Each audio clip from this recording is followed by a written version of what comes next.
Hello നമസ്കാരം. Insight 360 എല്ലാവർക്കും സ്വാഗതം. ഇന്ന് ഞാനൊരു പുതിയ എക്സാമിൻ്റെ ഒരു അപ്ഡേഷനായിട്ടാണ് വന്നിരിക്കുന്നത്. IBSAT എന്ന് പറയുന്ന എക്സാം. ആർക്കൊക്കെയാണ് ഈ ഒരു എക്സാം അപ്ലൈ ചെയ്യാൻ സാധിക്കുക? ആരൊക്കെയാണ് ഇതിന് ക്വാളിഫൈഡ് ആയിട്ടുള്ളത്? എന്തൊക്കെയാണ് ഇതിൻ്റെ ക്വാളിഫിക്കേഷൻസ്? ഏതൊക്കെ പ്രോഗ്രാംസിലേക്ക് ഈ ഒരു എക്സാം എഴുതി കഴിഞ്ഞാൽ നിങ്ങൾക്ക് അഡ്മിഷൻസ് കിട്ടും? ഏതൊക്കെ ഇൻസ്റ്റിറ്റ്യൂട്ടുകളാണ് അഡ്മിഷൻ ലഭിക്കുക? ഇതിനെക്കുറിച്ചൊരു ഡീറ്റെയിൽഡ് ആയിട്ടുള്ളൊരു വീഡിയോ ആണ്. നമുക്ക് സ്റ്റാർട്ട് ചെയ്യാം. IBSAT 2025 എന്ന് പറയുന്ന എക്സാം ICFAI ബിസിനസ് സ്കൂൾ നടത്തുന്ന IBS നടത്തുന്ന ദേശീയ തലത്തിലുള്ള ഒരു പ്രവേശന പരീക്ഷയാണ് IBSAT, IBS aptitude test. IBS ക്യാമ്പസുകളിലെ MBA അല്ലെങ്കിൽ PGPM പ്രോഗ്രാമുകളിലേക്ക് പ്രവേശനത്തിനാണ് നോർമലി ഈ ഒരു എക്സാം നടത്താറുള്ളത്.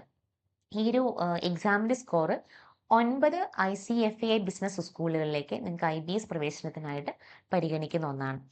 ഏതൊക്കെയാണ് ഈ ക്യാമ്പസുകൾ എന്ന് നമുക്ക് നോക്കാം. ഒന്ന് IBS ഹൈദരാബാദ്, രണ്ടാമത്തേത് IBS മുംബൈ, ദെൻ മൂന്നാമത്തേത് IBS Bangalore, IBS Pune, IBS ഗുഡാവ്, then IBS Kolkata, IBS Ahmedabad, IBS Jaipur, then IBS Dehradun. ഇത്രയും ക്യാമ്പസുകളിലേക്കാണ് ഈ IBSAT എക്സാം വഴി നിങ്ങൾക്ക് അഡ്മിഷൻ കിട്ടുന്നത്.